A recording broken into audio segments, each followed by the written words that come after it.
Welcome back to the dojo, everybody. This is TruTalk with TruMotion.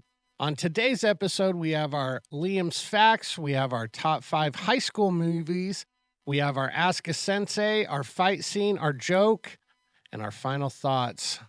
Congrats to all our Utah high school graduates. Big day for a lot of you guys yesterday. And let's get this show kicked off. Stay tuned, everybody.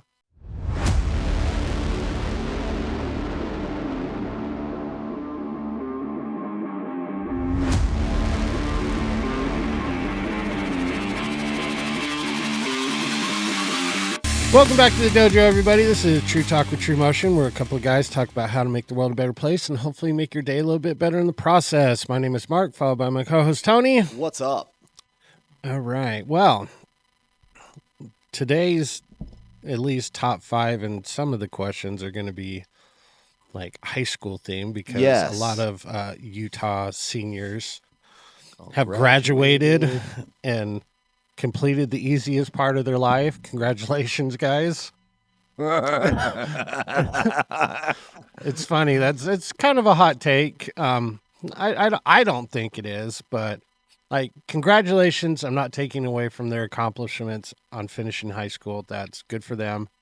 But high school is literally like the easiest part of your life. Well, and it's so hot take land. Okay. We're going to jump right into this. Because and the reason why I think it's important that we jump into it is because I think we are creating a giant demographic of people where we're training them. You don't have to show up on time. You don't have to turn stuff in on time. If you fail a test, you can retake it. If you get a bad grade on assignment, you can redo it. Mm-hmm. If you just didn't do well enough, you can just redo it, and everything's going to be okay.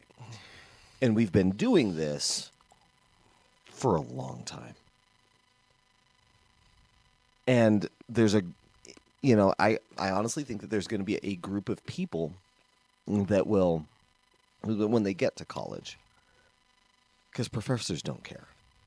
Especially when you're doing your, entry-level courses and stuff like that, all of your generals, and you're there in an auditorium of another 150 to 200 kids, I had something go on. I couldn't turn my assignment in on time.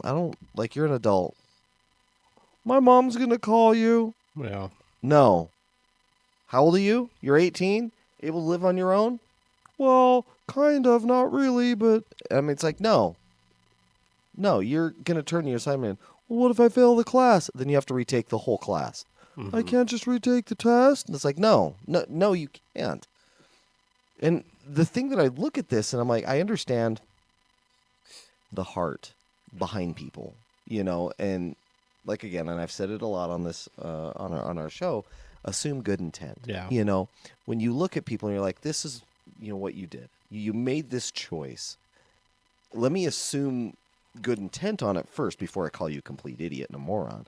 It's like, okay, well, why do they not want kids, to feel like they can't learn or they can't, test their final? I get it. It's like, well, no, I don't want to destroy their self-confidence. I don't want to, damage their chances to get into college because we've created this belief set that college is the be-all, end-all. And it's not. But in so doing, you do have to realize that there's always a consequence to whatever decision you make. Yeah. Whatever decision you make, there is a consequence. Yeah. Everybody always assumes it's negative, but it can be good or bad. Good or bad, there's a consequence. Yeah. In business, we call that opportunity cost. Mm-hmm. It's like, oh, well, I could take the, retained earnings of the business and I can either put that towards new improvements and equipment and stuff for the business, or I could take it home and pay myself more, or I could give it to the employees, or I could just hold it in the company because we've got a bigger thing that's coming up. You don't get to do all of those. Yeah, you did.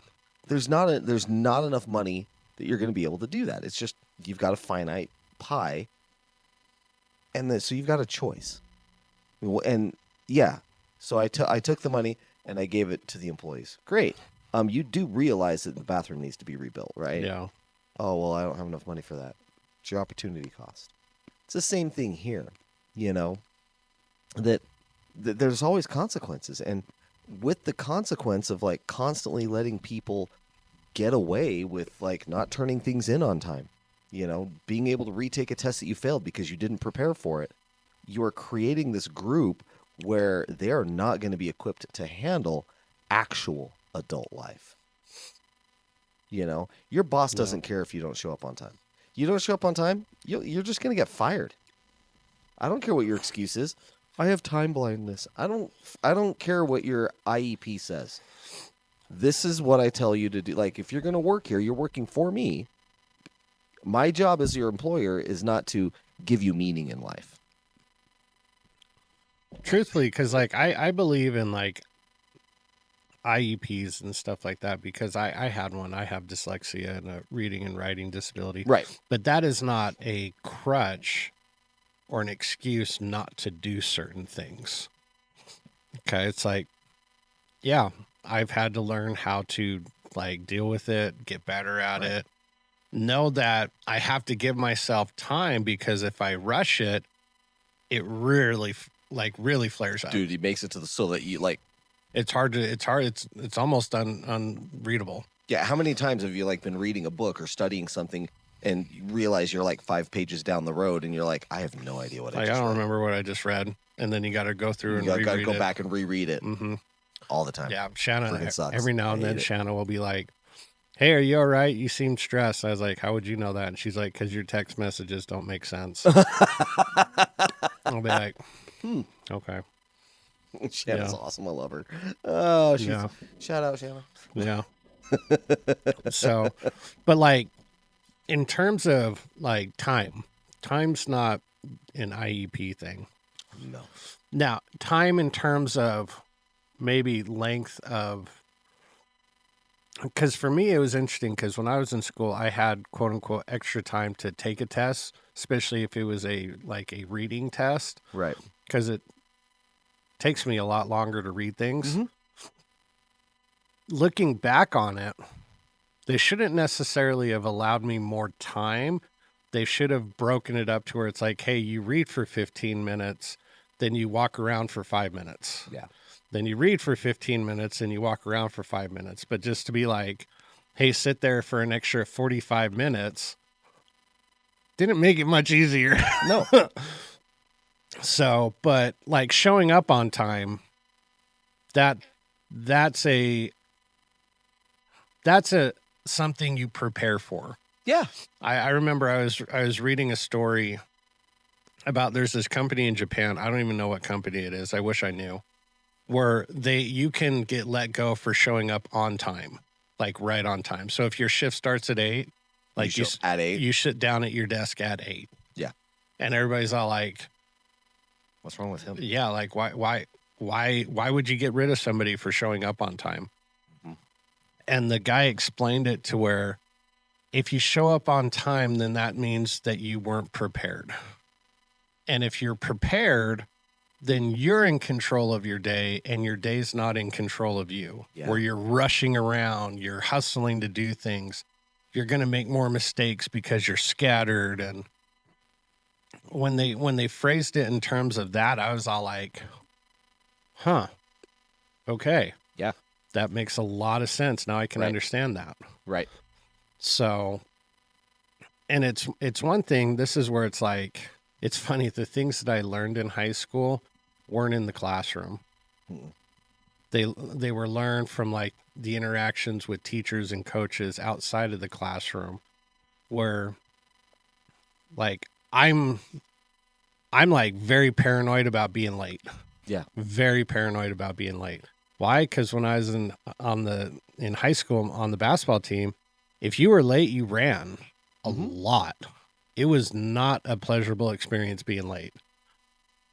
So it's like I have PTSD when it's like, or even like old karate workouts. Like if you were late, dude, you got beat. Back in the old school days, Ponga Ponga was a real FYI. Ponga Ponga is where then the higher ranks would just basically beat you. Yeah. I mean, like, and we're not talking about joking, ha ha, beat you. No, like you would get beat. You'd be bruised and yeah, it'd be hard. Yeah, they wouldn't injure you, but you would feel like you were in a fight. Yep. Yeah. Or like the whole entire, like you'd have to like show up and do like 50 push-ups because you're late, and you're just like, oh my gosh, like, I don't want to waste my time doing that. Yeah. I've got enough crap going on in my day that I'd rather be learning and everything else than like doing push-ups. And it's one of the things that, especially when in a situation like that, where you've got other people that are depending on you to show up on time, when one person doesn't, whether that's because of their own stuff that's going on in their life or their own time blindness, whatever it is, regardless, if they don't show up on time, it's disrespecting every single person that's in that group. Yeah. Yeah, because you're not respecting their time. Yeah. Dude, we had a certain person years ago that wouldn't show up on time at all and always come late. And then, of course, kind of go through the workout half-assed. And it was just disrespectful to everybody that was there. Yeah. Not even the people that were running the course even. Yeah. Like, it was like, dude, are you serious? And unfortunately there was no, like, I'm not saying we should have beat the person. No. But there was no other consequences to that. So it's like, for those of us that did show up on time, it's like, why? Okay, so if like this person's getting away with it, why should I even try? Yeah. You know what I'm saying? So it like starts to create this like negative culture inside of the organization that you're in. Yeah. And so, yeah, no, again, like with what you said, congratulations to the students that I'm not trying to downgrade their accomplishments, because but buckle up, because like it doesn't get easier. Life is going to come at you in a way that you are not prepared for. It's funny because like Shanna will talk to me about people she knows and like how their kids are really struggling with high school and this and that. And I'm just like, I didn't think high school was that hard. Dude, I didn't think it was hard when I went. Yeah. And like when we went to high school, it was radically different than what it is now.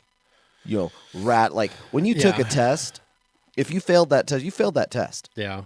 Like I still have test anxiety today because of that, and you sit there and you have to second guess yourself. I mean, when I went to go test for my residential appraiser license, it was like 4.5 hours. Yeah. 120 questions. It was awful. And again, like you said, there was no like educational, like, like you said, like an IEP or anything else like that. No. It's like, no, like this is the standard. And if you can't make it, you can't make it. That's fine. Yeah. It doesn't mean that you're bad. It just means that you can't do this. Yeah. I was going to say that means you're just not suited for that type of job. And again, why do we have to think that everybody has to be good at everything? Yeah.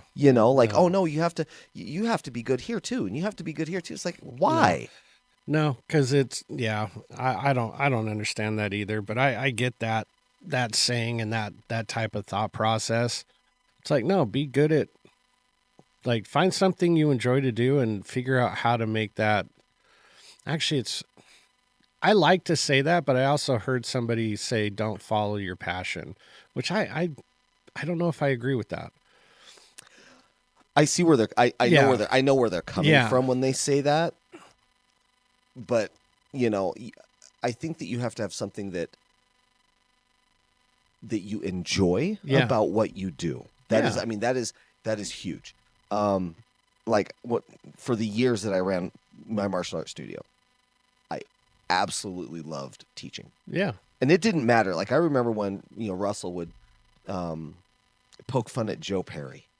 And I'm like, I was like, why are you poking fun at Joe Perry? I mean, he's freaking good, And he's like, oh yeah, like he's, not, like basically management and everything else. And, he's going to be teaching Pinyon 1, which is the beginning martial art form, for the rest of his life. And you can see the lights gone behind his eyes.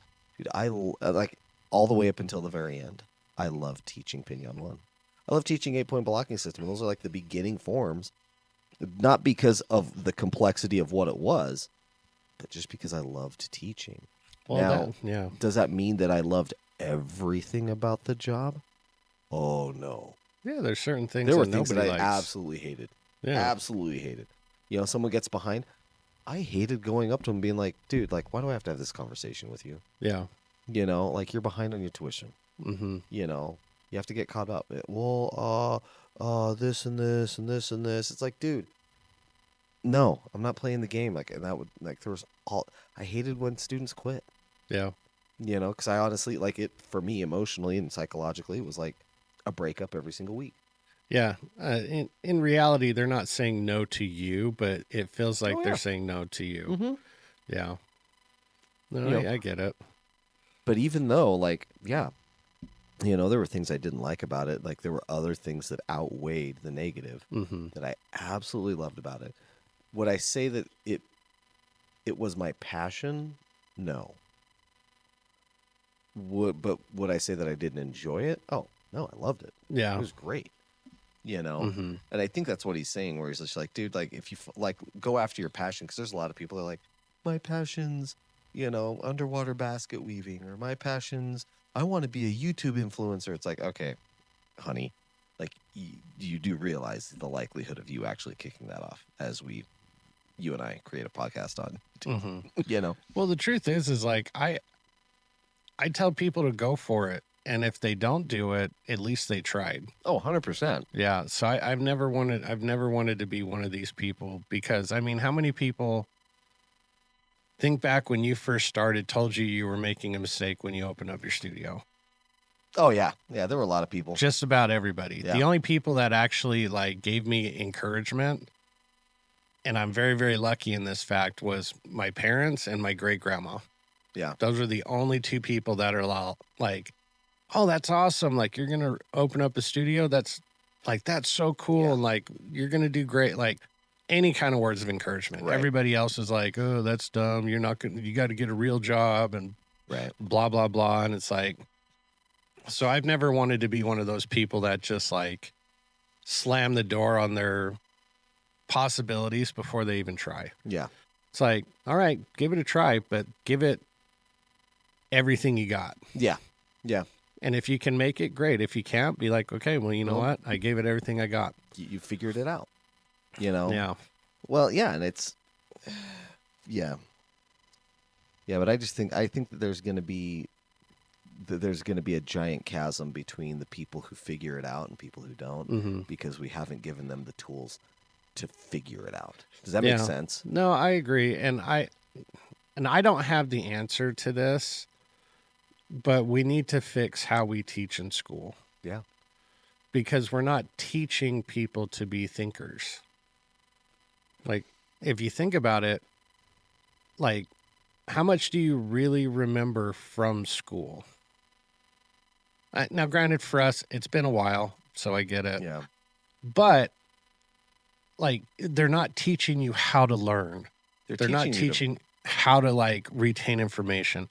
They're not teaching you how to think about what you're learning. Right. They're teaching you to regurgitate. Yes, really I was going to say, they're teaching you how to memorize, put it down, and then forget it. Yeah.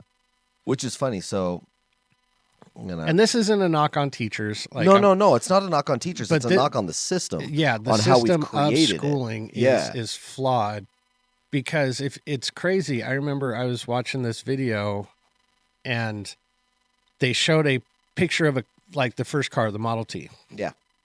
Okay, and then they show a picture of a modern car. Looks like a spaceship compared to it. 100%, okay? right. Yeah. They show a picture of a classroom 100 years ago, and then a picture of a classroom today. What's changed? Virtually identical, except instead of a chalkboard, they have a computer. Or a whiteboard. Yeah. But they're in desks, they're staring at somebody, and then they're trying to learn. Yep. And it's like that. The schooling system hasn't changed in 100 years. We haven't figured out a better way. Yeah. Yeah. Even though they had a good philosophy, but it didn't pan out right. And again, people got greedy and abused the system. Do you remember a school called AISU? Yes. What was that? I That was remember that. That was a charter school. It used to be in the old 49th Street Gallery. Yeah, that one. Okay, Jamin Yeah. went there for 1 year. Mm-hmm. When I went and talked to him, I go, how do you guys run classrooms? And I can't remember the style they called it, but it was a 40-40-20 thing where they'd go and be like, all right, hey guys, today we're going to talk about the Civil War. Okay. They would give 40% of the time students researching the Civil War on their own on their computer. So it would teach them how to research and find information. Right. Be like, hey, go to these websites, take a look, blah, blah, blah. Then they would do 40 minutes of discussion where they would talk about what they learned and where they found it, what does it apply, and then 20 minutes of like group work. Oh, okay. And I was all like, okay, that's different. Yeah. And I think that could work because, I mean, in the real world, when I keep saying the real world, in the job world, right, they're like, hey, you have this project. They don't tell you, sometimes they don't tell you how to do it. You have to go and research and figure out how to do it and then apply it. Yes. That's kind of getting you ready for that. Right. So. Well, and again, like I might throw Ashlyn under the bus. So my fiance's daughter, Ashlyn, she was taking the food handler's permit course so that she can get a job. And the course and the test aren't that hard. No. But again, just like to exactly what we were talking about, one of the questions on the test that she said, like, it asked me this question. We didn't even talk about anything like that. And I was like. But you knew the test was coming. Well, and I'm just like, what do you mean? And you can research it yourself. Well, not only that, well, I looked at her and I'm like, what are you talking about? Like, what question was on this test that they didn't tell you about? And she says, they never told us, what they never said, like, this shelled pasta dish that had been made needed to be reheated. At what temperature do you reheat it? She's like, they never said what temperature you reheat shelled pasta to. And I'm just sat there and I'm like, oh. And that's where, like, no, I haven't taught you how to regurgitate that answer because the process isn't regurgitating the temperature for shelled pasta. The process is at what temperature does food need to be reheated to, regardless of what it is. So the answer was given. The answer, the answer was taught and given. It was not given in that context. Exactly. That's where it's like they're not teaching kids how to learn. And they're not teaching kids how to be like, oh, I know this goes here, that goes there, and then I get the answer for this here. That's the problem. And again, like I couldn't blame her at all because that's just, it's how our system is teaching kids to regurgitate stuff. And I would love to say that it was different when I was a kid. It's not. What is the temperature? Is it it's 140? Like 130, 135. Okay. I was going to say, I was like, what is that? Because I know that at some point. It's definitely higher than 120. Yep. Because I think of like a little bit warmer than medium rare steaks. Yep. Which is crazy to think that you're putting food that's 120 degrees in your mouth. you know? Yes. Yeah. Without just like melting your face off. Or like when you go like and grab something that's like right out of the oven, or like I'm grabbing stuff and I'm like, oh yeah, that's 200 degrees, 300 degrees. I'll just kind of, as long as I can grab it quickly and move it, I'll be fine.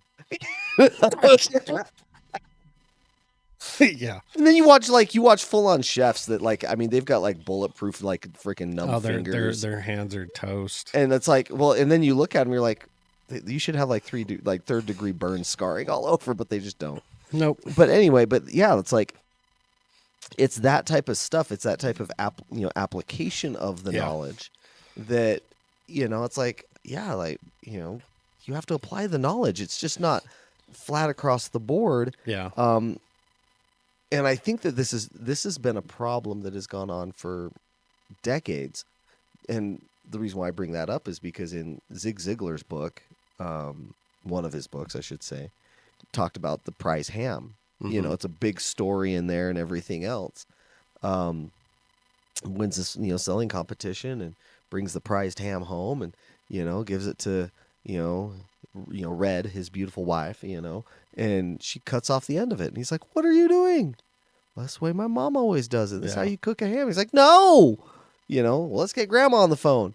How do you, when you cook a ham, do you cut the end off of it?" And she's like, "Well, yeah. I don't know why you guys are doing it, but my pants were just too short." And you're just like, oh my gosh, like, no, like it doesn't have anything to do with actually cooking the ham.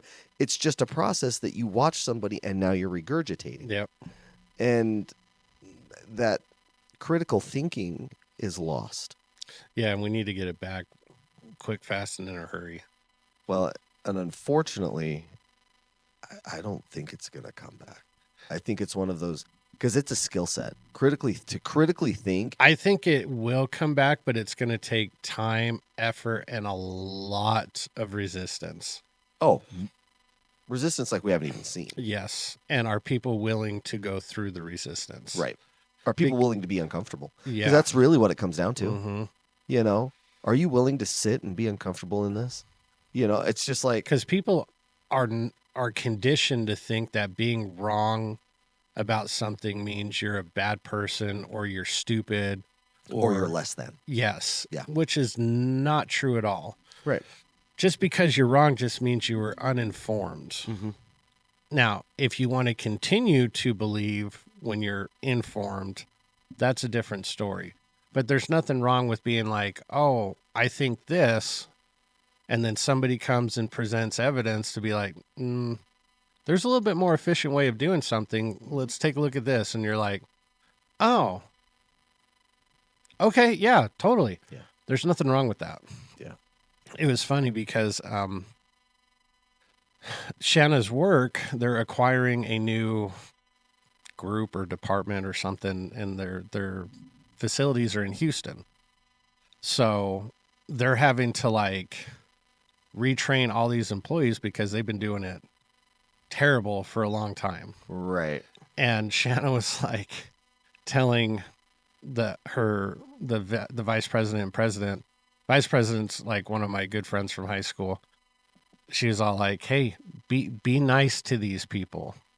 Like, be nice to them." And they're like, "What are you talking about?" She's like, "Just be nice to them because they just don't know any better yet." And it's like, that's true. Yeah. They're making these mistakes because they haven't been taught. That's like, you can't get mad at toddlers because when they do certain things that they know that it's like, well, they had no idea. Yeah. Well, you can't get mad at them because they didn't know. So it's kind of the same thing with like people.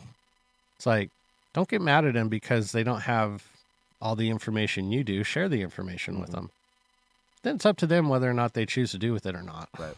So, yeah, I don't know. But congratulations to all the high school kids that passed high school. I remember when I graduated high school, I thought it was great. It was like, I never thought it was that hard. But I know it's hard for some people. And this is coming from a guy with learning disabilities. Okay. Learning is hard sometimes if you want it to be. Now, where there's hard times in high school, of course. Yeah. Is high school hard?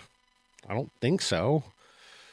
But that's just like with anything else. Is like being an adult hard? No. Are there hard parts about being an adult? Yeah. Yeah. But that's just life. It's called life. So, yeah. Sometimes it punches you in the face. I mean, it's just how it is. Goes, yeah. know?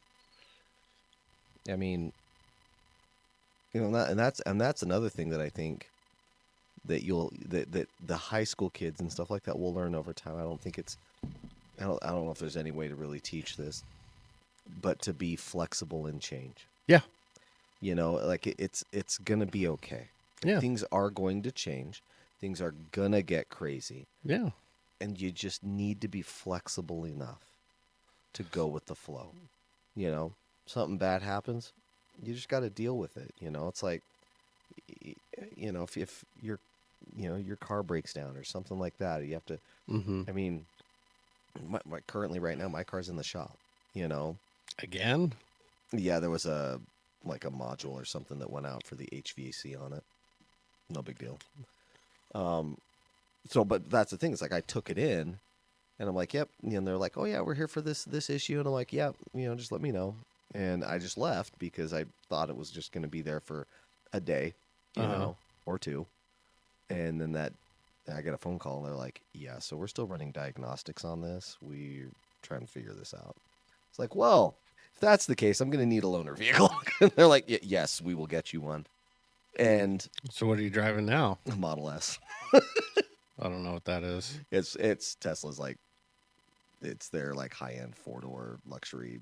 Oh, the one that No, so that's the Model X. Okay. With the gull wing doors. Okay. Yeah, the Model S is the one Doc Chris has.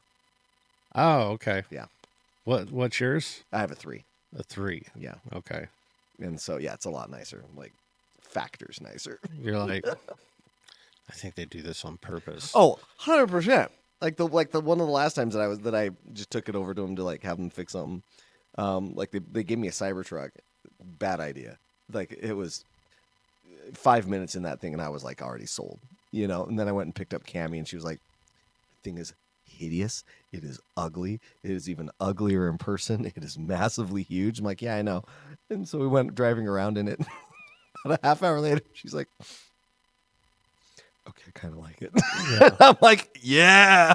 I honestly don't mind them. I'll never own a Cybertruck because I don't like electric cars. But oh yeah, totally fine. Yeah, I think they're cool looking, dude. I don't even care. Because you don't see anything like those on the road. Well, and and again, going to, what we were talking about before, being able to have the courage to go ahead and make a mistake. Yeah. The design on that was that courage to make that mistake. Now, granted, it was done by Elon, and he's just like, this is what I want, and so this is what we're going to do. Yeah, and when you know him a little bit, you understand the design of it. It just looks like one of those 80s sci-fi. Oh, 100%. Post-apocalyptic Dude, trucks. Blade Runner. He was like, yeah, it looks like it came straight out of Blade Runner. I'm like, yes, it does. Yeah, he's a massive nerd. Oh, huge, massive nerd. Yeah. I mean, yeah. The plaid. They've gone to plaid. They've gone plaid. Well, before that, they had ludicrous speed. Yeah. And so, but that's the thing, is that you don't see automotive companies swinging for the fence, making some radical sharp design. No, they always want to play it safe. They want to play it safe, and so they got to protect the bottom line, all that stuff. Well, yeah, and they're like, well, if we just do this, it's gonna be, it's like, no, take a chance. Take a chance. I mean, that's one thing that's funny because Ferrari took a chance and they freaking shit the bed. Yeah, dude, that thing is man. Oh, dude. Well, and I even heard what they turned down to do it with Lewis Hamilton. Oh yeah, he wanted to take the F40, the iconic Ferrari, and kind of redo that a little bit. And no, we're gonna build an electric car stock. Oh, dude, yeah. Well, and here's the thing. So there's a company called Rimac, and Rimac makes high-end hypercar electric vehicles. Mm-hmm. Dude, it is sick. The body style's amazing. It's very much in the same vein of Koenigsegg and Pagani and stuff like that. Mm-hmm. Yeah, this one for the fence. And then you look at this Ferrari freaking what is it? The abomination starts with an L. Yeah, it's the Luce or something like that. Yeah. The Luce or whatever it is. Whatever it is. It's terrible. It is terrible. Yeah. It is terrible. Honestly, if I were, just because I know there's bad blood between Ferrari and Lamborghini, and if I were Lamborghini, I'd be like, oh, dude, hell no. We're going to make an electric vehicle, and it is going to look like the meanest. We're going to use sharp angles. We're going to use carbon fiber. Yep. We're going to literally go nuts. Yep. You go to your design team and be like, make me something that looks like it came straight from hell and goes from 0 to 60 and mock my butt hair, and just freaking just tear it up. Yeah, I don't care. We'll have the engineers figure out where to put shit later. Yeah, Yeah, I agree. But and we'll charge the same price, and we'll just freaking kill them in the market. I don't freaking care. Yeah. Oh, dude, it's amazing. Oh. Well, anyways, congratulations, high school seniors. High school seniors, congrats. Buckle up. Good job. Prepare yourself. Be prepared. So it's that meme from Lord of the Rings, So It Begins. So it begins. All right, but moving on to our Liam's Facts. All right, last week's question. Arlington Cemetery used to be a plantation owned by whom? Mm-hmm. The answer is... Your mom? No, not my mom. Robert E. Lee. I hope that's not my mom. That'd be weird. That'd be weird. Yeah, biologically that couldn't happen. Yeah. Okay, so it is Robert E. Lee owned Arlington National. Well, let me rephrase. Owned the land Arlington National Cemetery Arlington was located on. All right, this week, since it is graduation for a lot of people, some basic high school knowledge question. Oh, dang. Yeah. This is like, are you smarter than a fifth grader? Well, there is if you're smarter than a high schooler. Oh, dang it. So this one I think you could get. What is the powerhouse of a cell? Oh, I know this. Yeah. Because I want more of them. Yes. I know that straight up ripped downside. And yep. So that ATP, bitches. That is the question for the week. That is not the answer, by the way. No, it's not. But ATP is the energy that your body the byproduct. It's byproduct of this particular part of the cell. We call it an organelle of the cell. Yes. Organelle. So one more time, the question is, what is the powerhouse of a cell? Honestly, I remember doing this in 8th grade. Oh yeah. So not high school. I remember it in junior high. And yeah. And I had to we did some color coding things where you had to color code all the different parts. Yep. I do remember that too. So let us know if you know that answer in the comments down below. And moving on to a word from our sponsor. Yeah. TruMotion in motion, let's go. Gear up, stand tall, feel the flow. Kicking it strong with the best of the best. Streetwear fresh, put your style to the test. Karate vibes, yeah, we bring that heat. From tees to hoodies, keep it sharp, keep it sleek. T-shirt or hoodie, we got both. Subs for the grind, focus on growth. Stickers and swag, let the world know you rep style. Now let's go. TruMotion merch, yeah, we level up. Style so sharp, got that warrior's touch. Reppin' that swag, flexin', wear it proud. Support TruTalks and wear it loud.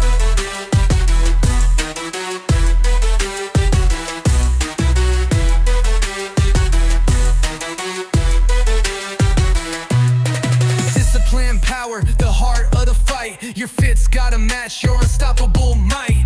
Tigers and dragons, bold on the sleeve. Step in the dojo, they know you don't leave. Oh, step up, don't wait. Rock that fit, let's elevate. TruMotion merch, yeah, we level up. Style so sharp, got that warrior's touch. Rocking that drip, yeah, you own the crowd. Support TruTalks and wear it loud. Yeah, we reppin' strong, no fear, no doubt. TruMotion merch shop is what it's all about.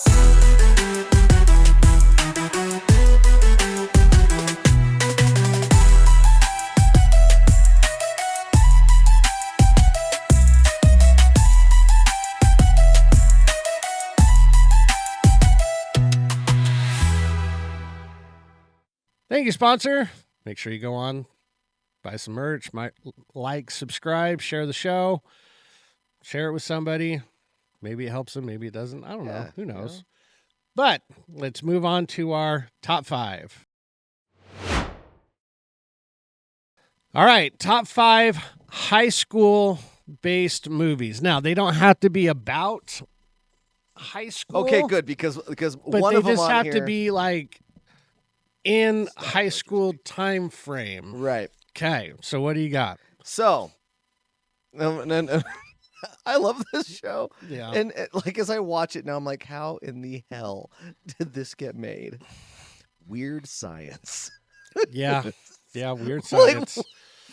How? I mean, and again, they my built favorite a robot woman.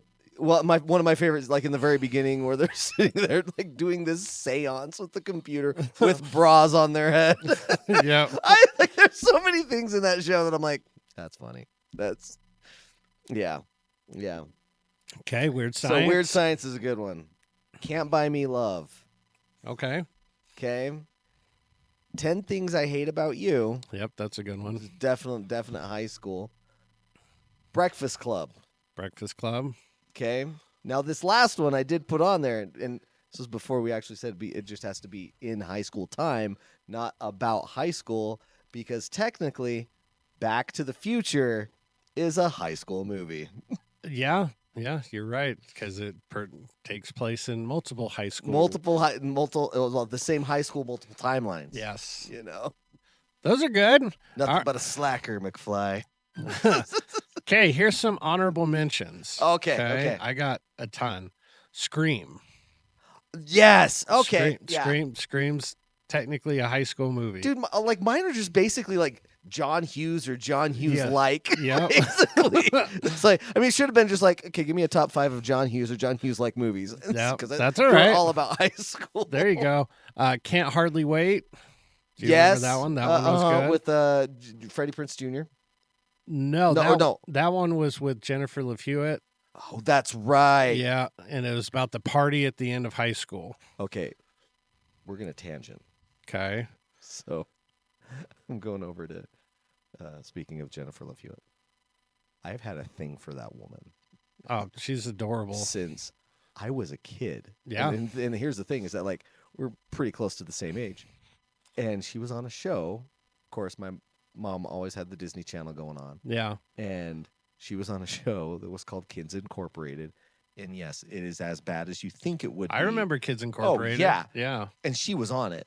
I don't remember her on it, though. Well, she was on it. Fergie from Black Eyed Peas is on it, you know. It was that like song. It was the Mickey Mouse House Club before the Mickey Mouse House Club. Kinda, yeah. Like it was this. It was basically like, oh, we're gonna do a story about like a 5-person band. Yeah. And you know, it's like it's K-pop Demon Hunters. Yeah. Anyway, what was really bad writing was done in the 80s. Like she was on there, and like I was like, she tripped my light, fantastic. And then like watching her go through all things, watching her through like like the horror movie did that anyway. So yeah, because I Know What You Did Last Summer could be on there. Yeah. Anyway, so I'm over at Cammie's place, and she has on the Ghost Whisperer. You're like, and she's on there, and again in Ghost Whisperer, like that is peak Jennifer Love Hewitt. Yeah, like absolutely gorgeous. Yeah. Body's freaking amazing, you know. And it's like in everything I started noticing because it was just kind of like it's on streaming, so you get like loop at like episode after episode. Mm-hmm. When you do that, you get you find the recipe if you're paying attention. If you're looking for the patterns of like, oh, this is how the writers did things. In this first 5-10 minutes we do this, in the next we do this, in the next we do this, and we always wrap up doing this, you know. And so I started noticing, I'm like, at the end of every episode, either she's making out with her husband or about to like get it on with her husband, or she's in some slinky lingerie with her husband. Whatever. I get to see her like. Yeah. And so Cammie was like, she was talking to me, saying something. You're like, huh? Oh, no. She was like, are you paying attention? I'm like, and I looked I'm at her and paying attention to something. I looked at her and said, in all honesty, I am not going to start this relationship lying about crap. I said, she has been on my list, and you're watching it in the background. I haven't paid attention to a single thing you said.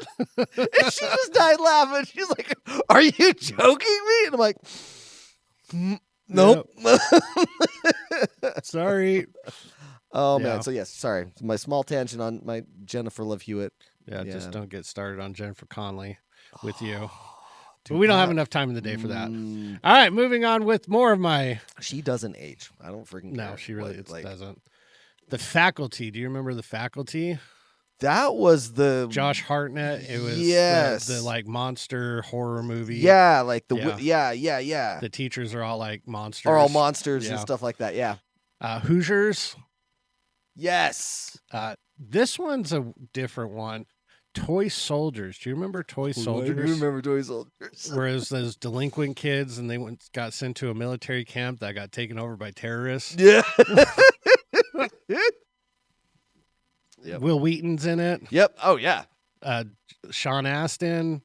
That was a good movie. Yep. Hairspray. That's musical into a movie adaptation. Yeah. I'll go with that. This one was a pull because again in high school I loved basketball.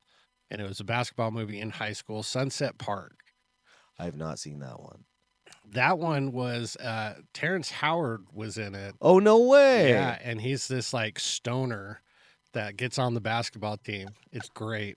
Oh, it's like a lot like or sorry, I shouldn't say, but speaking of just like high school sports movie, Remember the Titans. Yeah.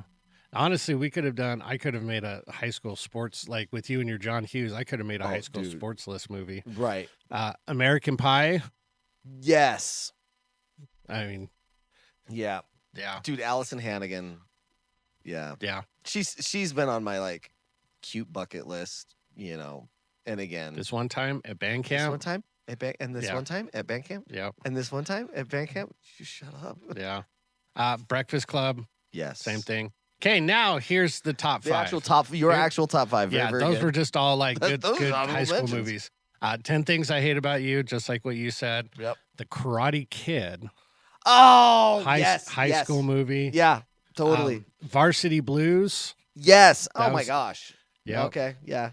It's people forget that Paul Walker was in that movie. Yes, he was. Yeah. Yes, he was. Yeah.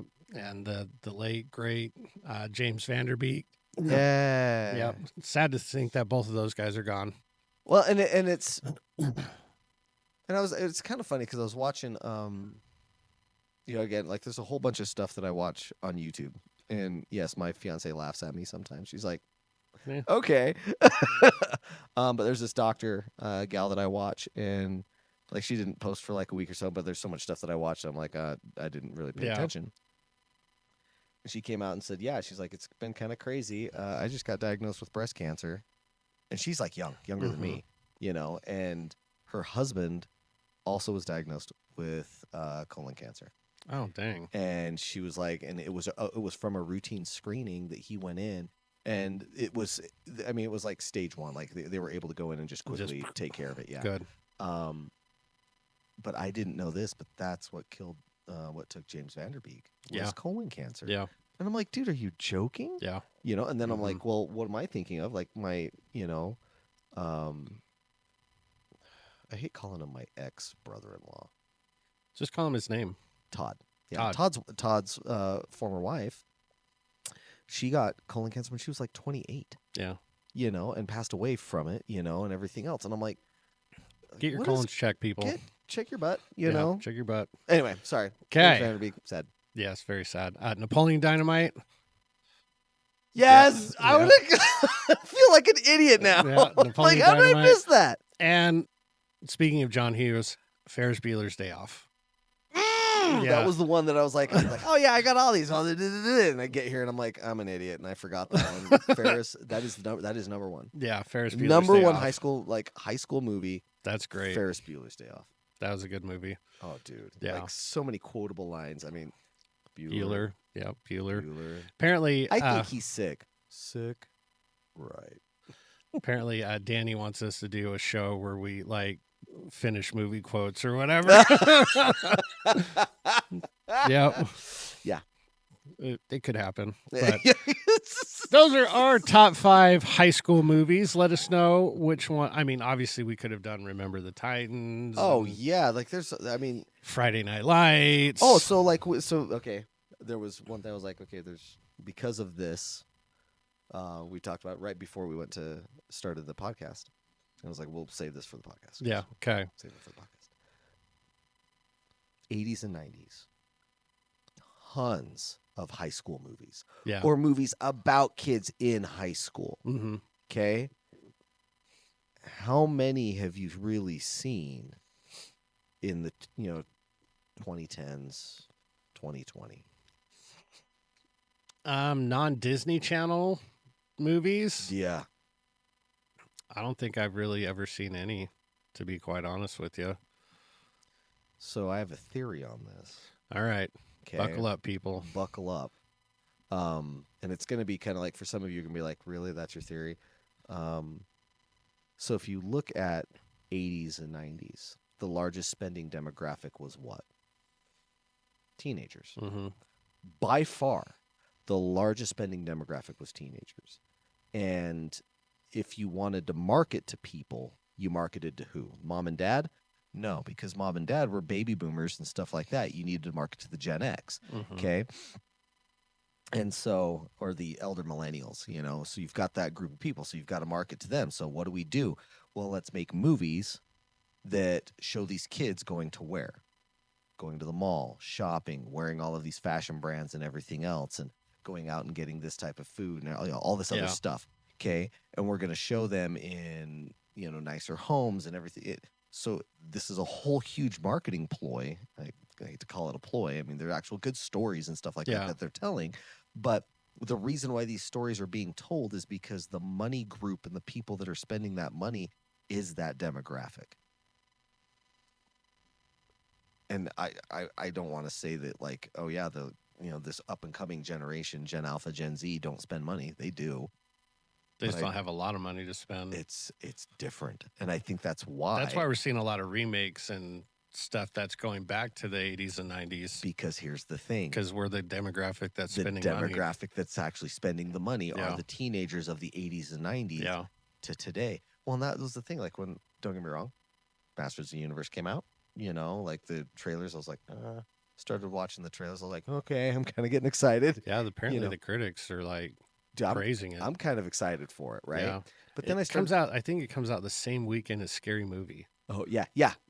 Which, again, I want to go see those too. Scary Movie. Yeah. I mean, this is a, you know. That could have been on the list too. Oh, yeah. Late 90s, like, trope of, like, all of the, parody at its parody. finest. Oh, yeah, dude. It's awesome. Yeah. Just like the Naked Gun movies and stuff like that. Like, and those are really funny. those are hilarious. But again, like, kind of looking at this, I'm like, okay, well, what high school kid, teenager, Mm-hmm. is going to sit there and think, yeah, I want to go see Masters of the Universe? Yeah, none. None of them. I don't even know if any of them really know what the storyline is. Yeah. Because, like, it's not a cartoon that's, like, out there, that's popular and everything else. I kind of felt that same way about, like, you know, the Transformers movies and everything else. It's like, those are awesome. Who grew up watching the cartoons? Who grew up, like, watching, like, Transformers the movie where Optimus Prime dies, and, you know, and yeah. Michael Bay freaking killed it. Yeah, I love those movies. Dude, shout out, like, Shia LaBeouf and Michael Bay and, oh shoot, what's her name? Megan Fox. You know, it was yeah. I remember when we were in Riverton and we talked about that movie. We're like, dude, you go see Transformers? Yeah, it was back in what, 07? Yeah. Yep. Yep. Yeah. I was like, that movie was so cool. Well, and it was like, I mean, the CGI on, like, how those transformed, like, at the time for me, like, it was too much. Yeah. I was like, there's, like, way too many things moving on that robot that I can even track but it's awesome. And even today, like, I still watch it. I'm like, that's still sick. That's awesome. Yeah. But a lot of good movies. That's my hot take on, like, high school movies, on the reason why they're not being made anymore. And everybody's depressed. Everybody thinks that the world's going to end. And so what do you have in the movie theaters? Movies about the war, like the world exploding and, you know, ecological disasters and war. It's like, why? Well, because we've created that, you know. So we can create something new. Let's make something new. Yeah, make something better. Yes. But moving on to our Ask a Sensei. All right. Last week was Utah slang. Should be good at this. This is Idaho slang. Oh, boy. I'll be able to tell if this is a real list if there's one phrase on there. I don't think it is, so you'll have to let me know, because I was trying to think of the one that you told me, and maybe it's on here. Okay. But we'll see. We'll see. Okay. It'll be great. We're going to skip the first one because it says fry sauce. But yeah, we already figured that. We already figured that out last week. That's fine. Crick. Oh, you know what a crick is? I love. Sometimes, you know. I know what a crick is. I go down by. What you do is you go down that fence and you cross the creek. Once you cross the creek, you just go right on there to, like, Mr. Jones' house, and you get him to give me a cup of sugar. Yeah. So a creek is like a creek. Or a small body, like small. Yeah, it's another word tributary. For creek. Yeah. Yep. Crick. Crick. They say that a lot in the South too. The crick. Oh yeah. Crick. Whistle pig. I don't know that one. Apparently, a whistle pig is a local term for yellow-bellied marmot or ground squirrels. Oh, Chuckers? Or Chuckers. I don't know. Yeah. Rock Chucks. Rock Yeah. Chucks. Yeah, Rock Chucks, yeah. Jockey Box. Kid, I grew up and I never heard that. I have no idea what that means. Apparently, that's what Idahoans called the glove compartment in a car. The what? No. Jockey Box. No. Well, Google, No. you're wrong. No. Rig. Oh, yeah. Yeah, rig's like your truck. Yeah. SUV, your large truck. Carrot Slapper. Yeah, no. Okay, it's a somewhat derogatory, playful slang term for a person from Utah. Oh, no, we call them carrot tops. Carrot Tops. Mm-hmm. Okay. Yeah. I don't know why carrot tops. Like, what's the carrot part of it? There we go. Okay. I wish I had like a reason. Be like, well, you see, this is why. No, Yeah. Apparently, carrot was the most derogatory thing you guys could think of at the time. Like, they're just a bunch of carrots. Like, oh God, take it easy on me. You're green on top, orange underneath. The hell type of what the hell type of root vegetable is that? Yeah, bunch of root veggies. Spud Buddy or Spuddy Buddy.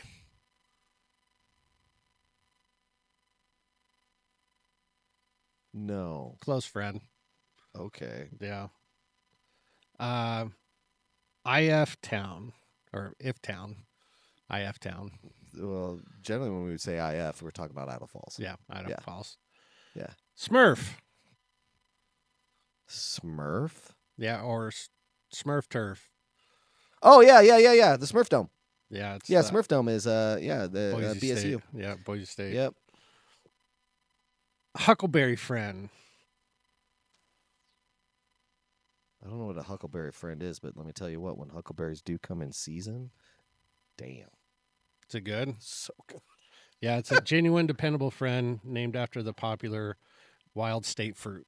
Yeah. Oh, yeah. When they come in season, oh, dude, huckleberry pie, huckleberry jam, it's so freaking good. Now, remind me, what did they call the thing in the middle of the... Okay, so this is, Yeah. it's funny. So I grew up, and that's what I always thought it was called. So you have on a either like a divided highway or anywhere that you've got two basic lanes of traffic on an interstate that are going like north and south, east, west, whatever, but they're going opposite directions, right? You have that basically that dirt area that's generally depressed down in that goes from the crown of the beginning of one road to the crown and beginning of the other. Like on Mountain View Corridor. Right. We don't have those here necessarily in the valley. Yeah. For I-15 because it's just solid road from left to right. Yeah. But we called that's generally called the median, right? Yeah. That's what everybody calls it. Not in Idaho. We call that the borrow pit. The borrow pit. The borrow pit. Yeah. It borrows things. I guess.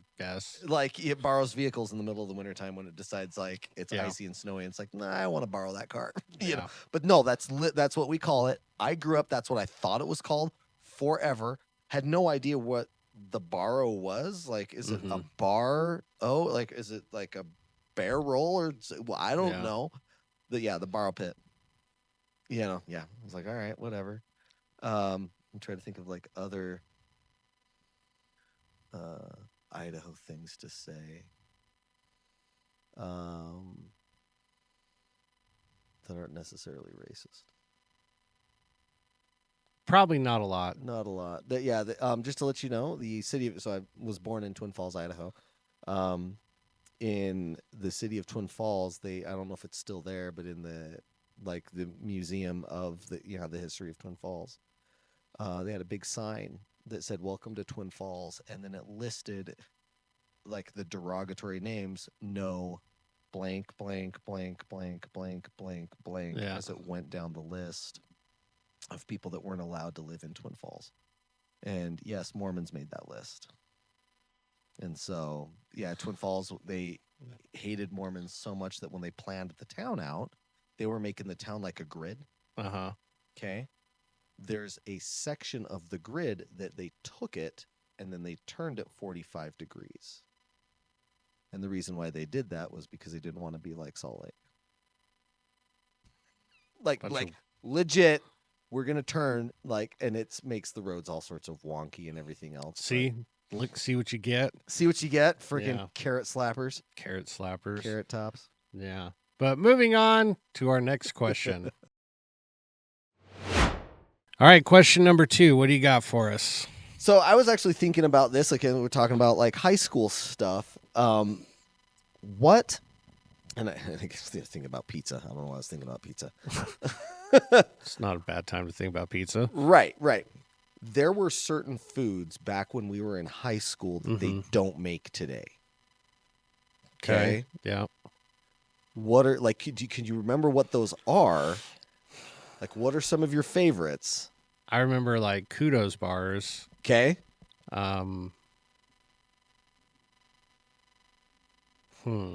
Certain types of foods. Right. Oh. I remember Surge.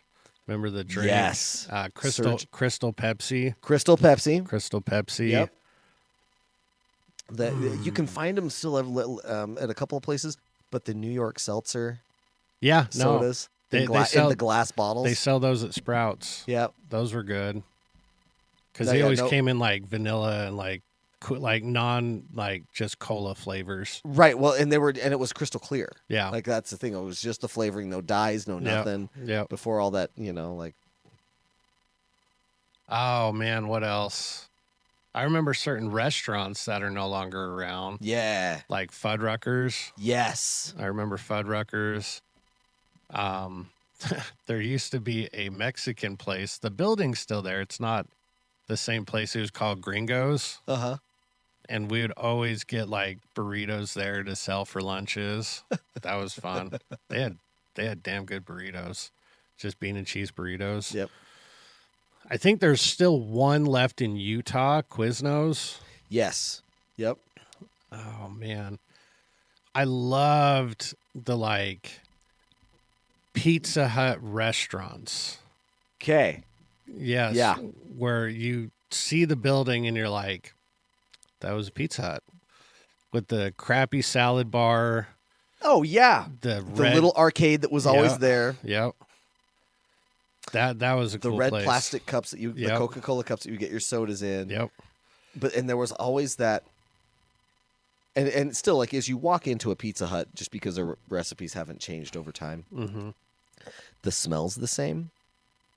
So, if you go in to go pick up your pizza and you close your eyes just a little bit, yep, you can see you'll smell it, and the you can little lamp above the the stained table. glass lamp that was above the table. Yep, those were great, man. I remember seeing a video about how Taco Bell's looked in the 90s, right? And the prices of McDonald's value menus. They had the Big Mac value menu was $2.99. Okay, check this, because I remember this is what I would get to eat when I was in high school.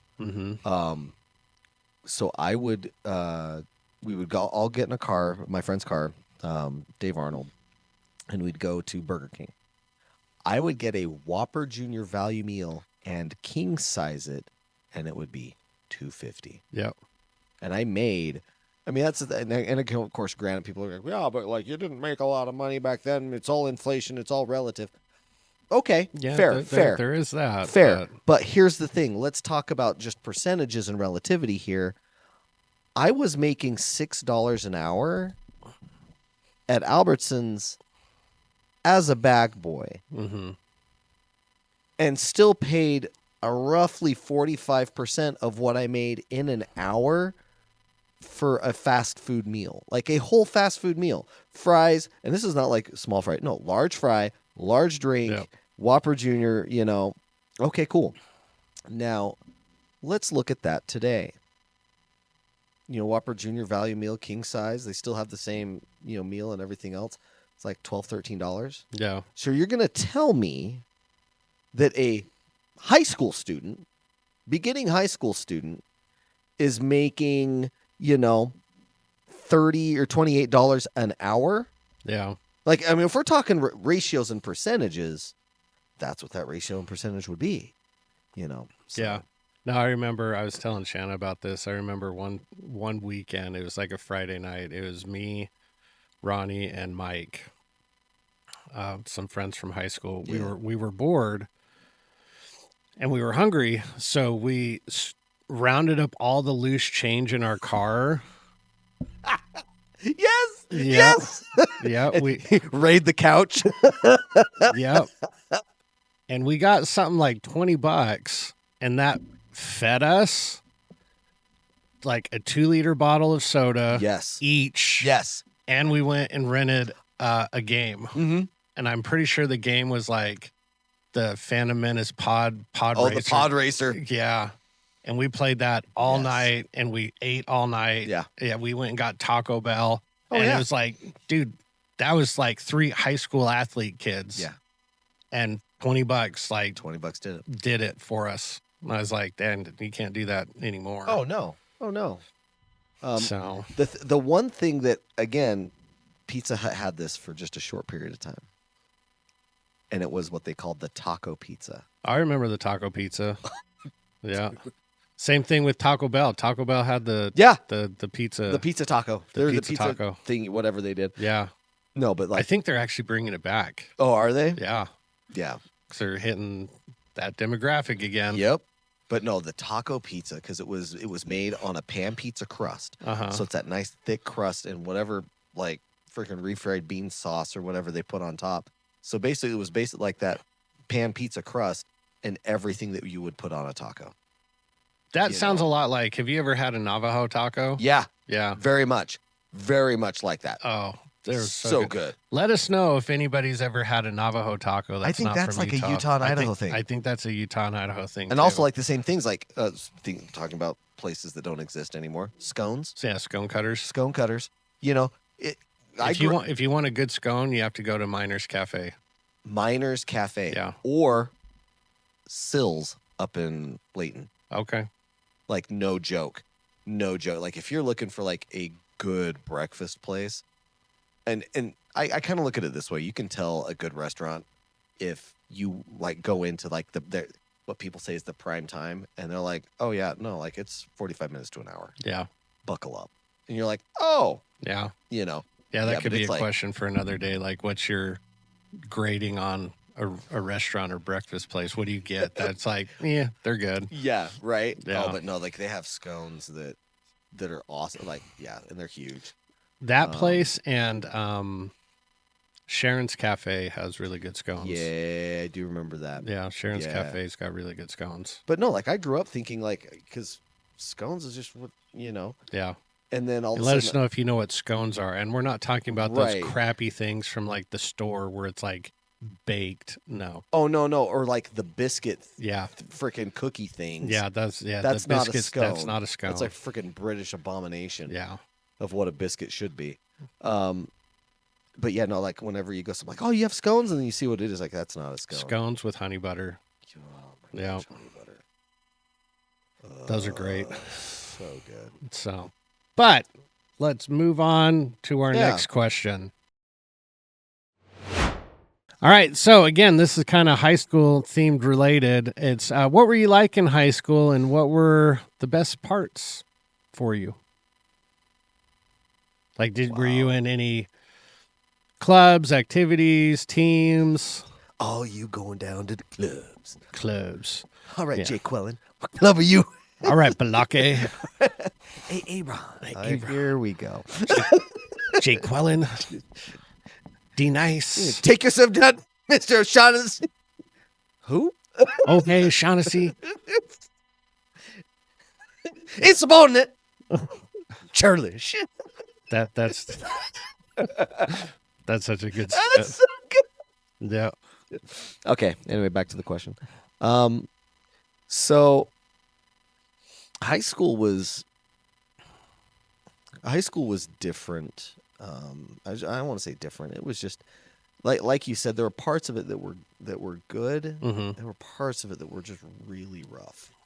And I think a lot of that kind of had to do with a combination of not just necessarily high school, but family life and stuff that was going on Yeah. at the time.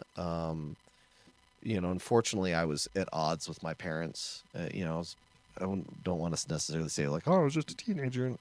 Like there was some stuff that was going on, and and I do remember mentally like writing my parents off in my head, and just being like, you know what, like I can see that you're going to put more focus and attention on a certain child than me, and at the time it did kind of drive a wedge between me and my sister. Until later on in life, we were both able to kind of sit down, and she's like, I never wanted any of that. It's just mom, and I was like, oh, okay. Well, we became like super good friends. So, and I didn't have a lot of friends. That was the other thing. That again, you like watch all of these John Hughes movies and stuff like that, where everybody like has all this like this solid friend group and stuff like that. Watch these movies of like, oh, like, have friends, oh man, this is my friend from high school. We've been friends for like 20 years and da, da, da. It's like, I am not in contact with anybody who I graduated with. Like, really? I don't talk to anybody who I went to school with. I'm not going to say I didn't have friends in high school. I did, and we were kind of close, but I think a lot of that was probably due to me and my lack of self-esteem, and that I would just try too hard, and I wasn't okay being just me. Yeah. And I would think that I had to be somebody else for other people to like me. And I had to put on a certain persona. So I couldn't actually be me. I had to be what everybody, not what everybody expected me, but what would fit in that, position of like, well, he's kind of popular, whatever. Yeah. Chasing the support and I'll call it affection of other people. Yeah. So it was hard. And this is the hard thing, is that the things that I really kind of liked weren't, they weren't like the popular things to like. Yeah. Like again, I loved computers and playing video games and that type of stuff, and it's not like it is today, where it's like, oh no, yeah, if you play video games, I don't freaking care. Like play video games. Like everybody plays video games. No. How big was your high school? My high school was it was big in southeastern Idaho standard, but like dinky. Like I think there's elementary schools that are bigger than my high school was very, very small. Oh yeah. Oh yeah. You went to a private school. Yeah. Like our graduating class, we had 370. That was more than my entire school. Yeah. Yeah, we had like 1,200. I think we had like about 1,000 kids. Yeah, 900 to 1,000 kids. And we only did 10, 11, 12.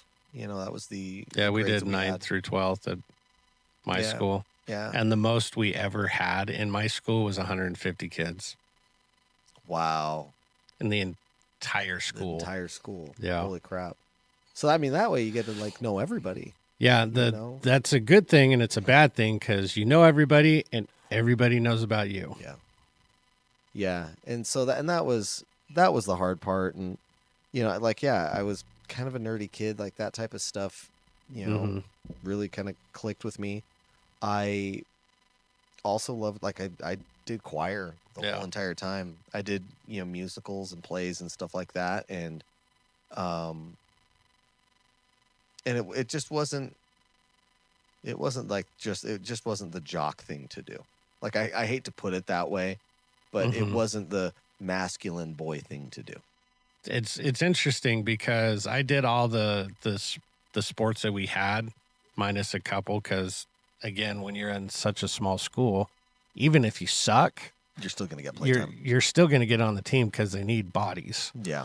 So they, like everybody on the teams were like still in drama, still in choir. Right.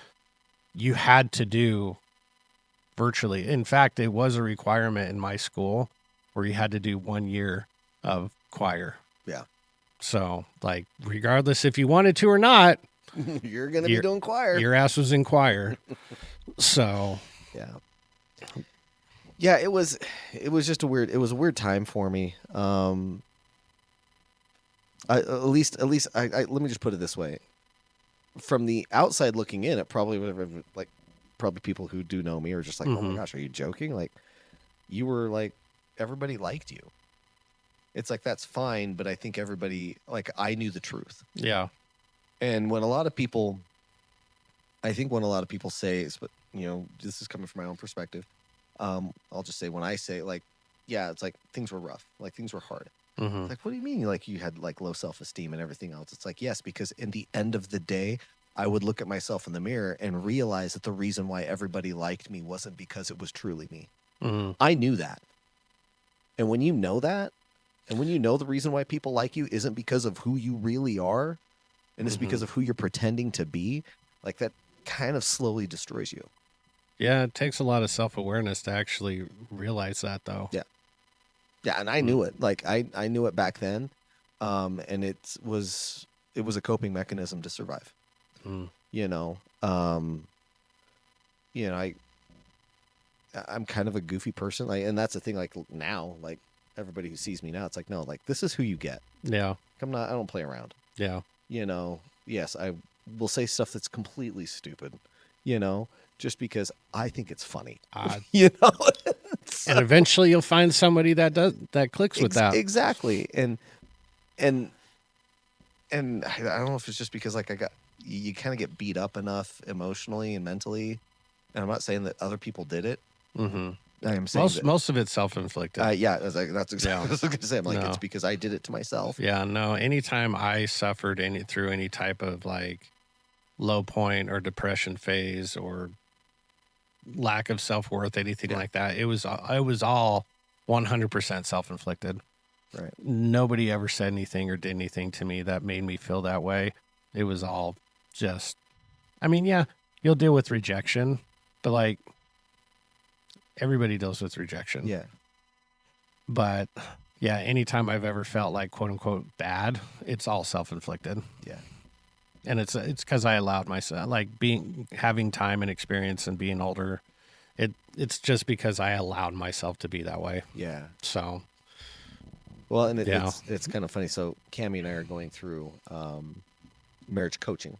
So we're just like, okay, because we are melding two families, like, we want to make sure that we get this, we put it together correctly, you know, and make it as seamless as possible, you know, and we want to smooth it out as much as possible. And, you know, one of the things that the coach just kind of brought up, and he says, I've heard this like a couple of times at the sessions, you know, the emotions that I still have towards my ex. And we were kind of talking about that. And again, talking about, like, you know, like that depression and everything else that we bring upon ourselves. And he said something to where, because I asked him, I'm like, yeah, no, like, I don't want to constantly focus on this, and I want to constantly focus on her. Yeah. So what do I do? And how do I get out of that spiral? And he says, well, first of all, you have to kind of recognize that when you get into that spiral is robbing what you can experience in the present because of things that are inchangeable in the past. Yeah. And I was like, oh, like, when he said that, I was like, that's really good. And that's not just, like, good for me in this one position here. No, it's everything. That's everything. And, like, how many times do we ruminate on things that were in the past? Yeah. And the past has no bearing on our future. We remember it to learn to make it not happen again. Right. And there's remembering it to make it, you know, to learn from it. But then there's also beating yourself up with it. Yeah. It's already happened. It's like nothing can change from it. Yeah. And that was one thing that, again, like, I kind of wish, you know, that you could kind of go back in time and help yourself on that. And just be like, hey, buddy, like, it's going to be rough, and this is what's going to go on. Yeah. Like, you're going to be okay. It's funny because everything everybody experiences in high school is all emotional. It's because you're growing up. And you're and you're figuring out who you are, what you like, what you're okay with not liking, what you're okay with liking, who you want to be associated with. Well, and not only that, but it's like, I was thinking about this and I was like, okay, you know, looking at that time of our lives, like, there's so many things going on hormonally. Mm-hmm. that it is a miracle that any of us like come out of that. Mm-hmm. You know, and you're like, oh yeah, like you're going to be a hormonal crazy mess, both male and female. Oh, yeah. You know, until you figure out how to self-regulate those things. Yeah. You know, and again, kind of going back to what we talked about in the very beginning, you know, there's a lot of kids today that are just like, that are freaked out with puberty and stuff like that. It's like, no, you have to go through that. Yeah. I don't want to. It's like, stop. Doesn't matter if you want to or not. You need to go through it. You need to go through it because you need to learn the coping mechanisms that are going to be helpful so you can be you. Well, unfortunately, a lot of kids nowadays are getting into unhealthy coping mechanisms where I know kids, unfortunately, that are vaping. Yeah. At like 13, 14 years old. Yeah. It's like, no, you don't need to vape. Yeah. And I kind of blame parents too, because they see their parents doing it. Mhm. So they're going to want to do it also. But that's not always the case. Yeah. A lot of times it's one of those to where it could be one parent doing it. So one kid does it, and then that kid is hanging around another kid, and then that kid sees this kid vaping, and they're like, oh, that looks cool. Or, Right. oh, they seem like they're handling things well. I need to do that. Right. So even though it may not be directly that child's parents' fault, it is an adult somewhere. Yeah. It is their fault. And I mean, I'm not casting blame on all adults and parents, but it's like, you need to be aware of who's watching you. Well, and that's one thing that, I'm not saying hide it, but it's like, talk to them about it. Be like, Right. hey, I do this because of this. Your Right. body does not need this. You do not do this. right. Well, and so my dad, I'm going to try to say this and not get emotional. I love my dad. My dad's always been someone that I looked up to. Mm-hmm.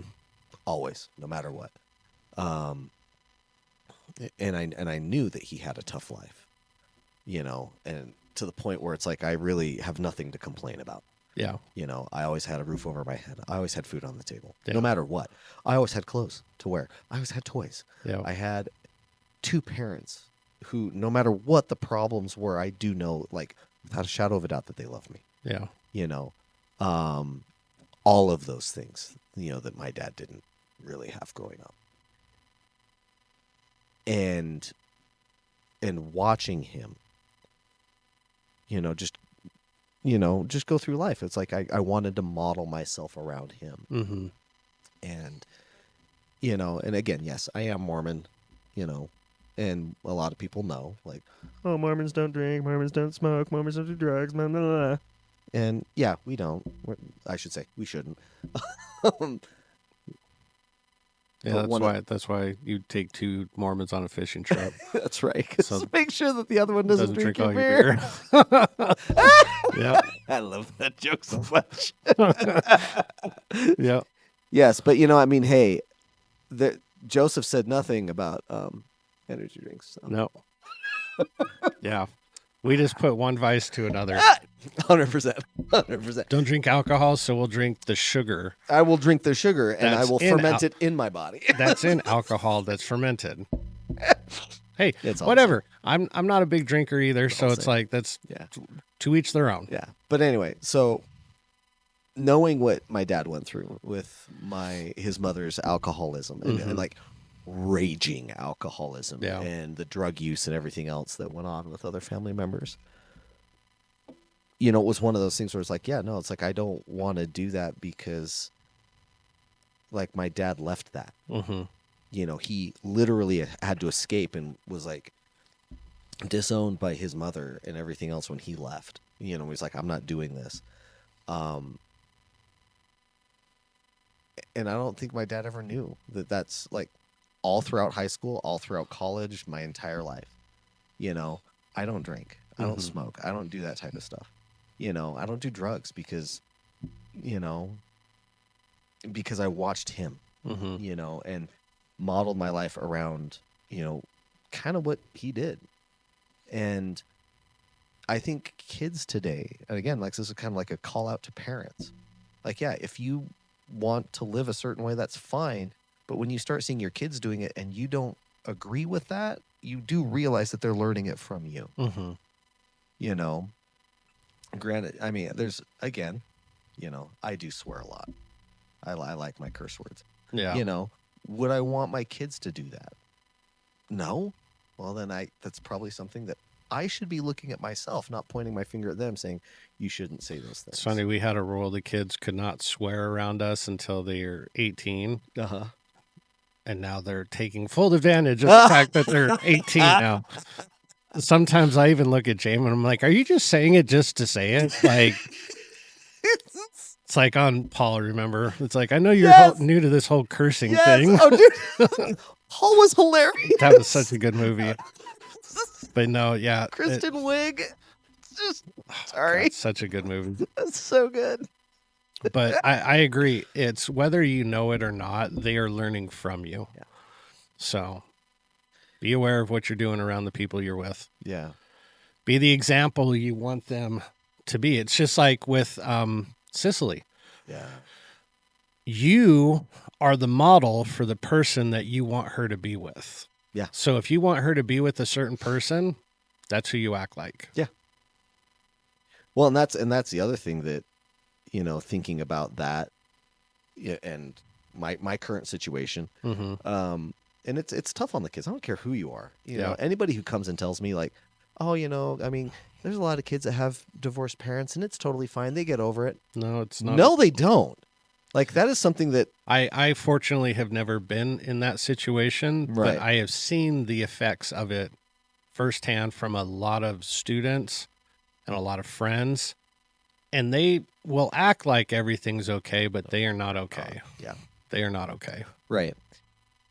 And because of all that's going on, it's like I almost have to be hyper vigilant and hyper aware Mm-hmm. of even how I communicate and talk to both Landon and Cicely when I need to guide them and correct them in whatever it is that they're doing. Mm-hmm. You know? And Cicely, again, right now, she's trying to find her own fashion, find her own Yeah. voice as a matter of speaking. Yeah. Of what she wants to, you know, how she wants to dress, how she wants to do her makeup, how she wants to do all sorts of stuff. And I'm on board with that. Like, go ahead, find your own fashion, everything else. Yeah. However, there are guardrails. Yeah. It's like, you cannot wear this. You And cannot wear so that. it's like you're, But anything within this yeah, this you're area over here, freaking go for it. You're 13. Your ass cheeks don't need to be hanging out your shorts. Yeah. But even having that conversation Mm-hmm. of just like, yeah, there's a certain way that it's like, okay, cool. Like, do I just tell you, no, we don't do this in my house, blah, blah, blah, blah. Or, because again, thinking about like Phil Jackson, you know, former coach of the Bulls during, you know, the Jordan years, Mm-hmm. you know, did he just like walk up to Jordan and say, no, we're going to do it like this because I said, Mm-hmm. no, I'm going to go way beyond that and be like, no, we're moving here. In order to get here, I need your this. help to do this. Yeah. I need to guide you to that point. And that's kind of where I'm taking it with her. And again, thinking about this, it's like, okay, thinking about the fact that she is going to be looking towards like, okay, well, if I want to date somebody, you know, if I want to marry somebody,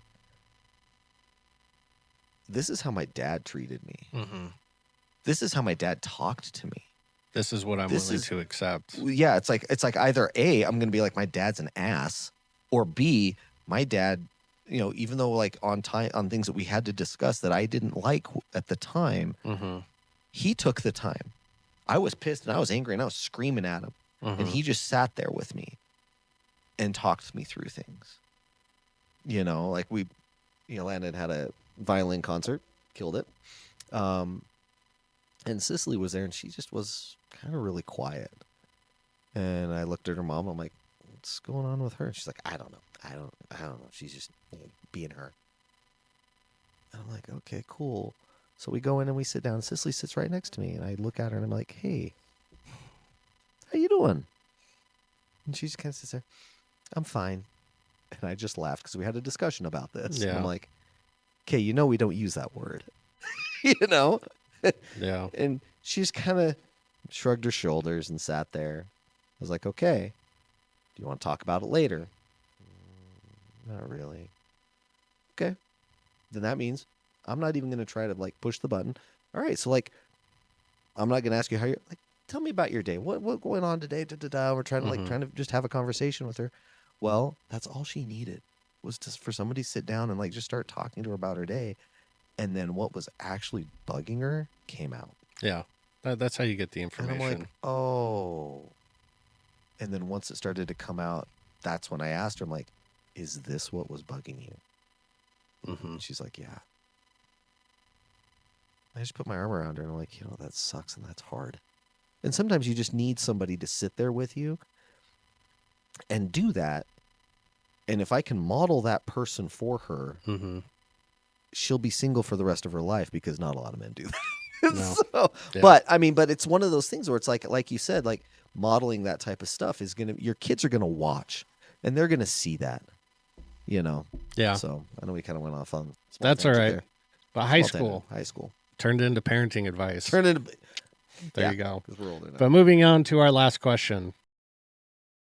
All right, what's our last question? So back to high school and stuff like that. Is there something that you regret doing in high school that you're like, oh man, I should have, like, knowing what I know now, I would have done this?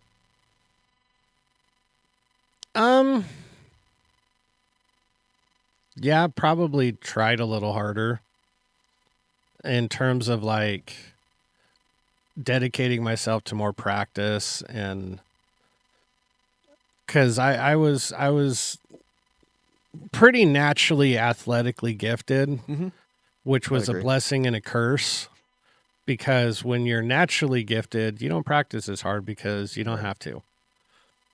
Well, one thing that I will say about you is that, especially when it comes to like martial arts stuff, like your mind, like there would be things that we would do, and I'm like, okay, I'm really trying to remember it, and like steel trap mind, just like, oh yeah, no, it's this. And I'm like, how? Yeah. How, Mark? Yeah. How? I'm an idiot.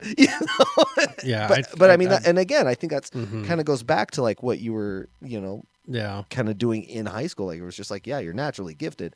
Yeah. I don't think that's like like an understatement. And truthfully, probably the biggest thing, and I tell every young teenager this, like girlfriends. Yeah. I had two, like kind of three relationships in high school. And I probably should have had zero. Like, not saying not go out on dates, but don't get into a relationship in high school. Yeah. That's just no bueno. Yeah. Because my mom did a fantastic job of this. She put a scrapbook together of my high school career. Yeah. And my freshman and sophomore year, I was getting recruitment letters from like the U and other places for like athletics. Yeah. And then they started to go away. And everybody's like, what happened here? And it's like, I got a girlfriend. So it's like, man, those relationships in high school, I'm not saying you're not going to develop like because I still talk to maybe like 2 or 3 like friends from high school. Yeah. But in terms of like romantic relationships, don't waste your time. Yeah. I'm not saying don't go to like prom or don't go on dates or like don't do stuff like that, but like don't, because with men, or at least with teenage boys, they tend to throw everything into a relationship. And we go all in. And they lose their identity and they lose themselves and they lose their friends. Yeah. And it's just not healthy. So probably the biggest thing for me is probably not gotten any girlfriends and just dated more, not got into relationships. Right. So, yeah, but other than that, no, luckily I was afforded the opportunity to do virtually anything in high school. Yeah. So, again, because it was such a small high school, if I wanted to be on a certain team, I could be on that certain team.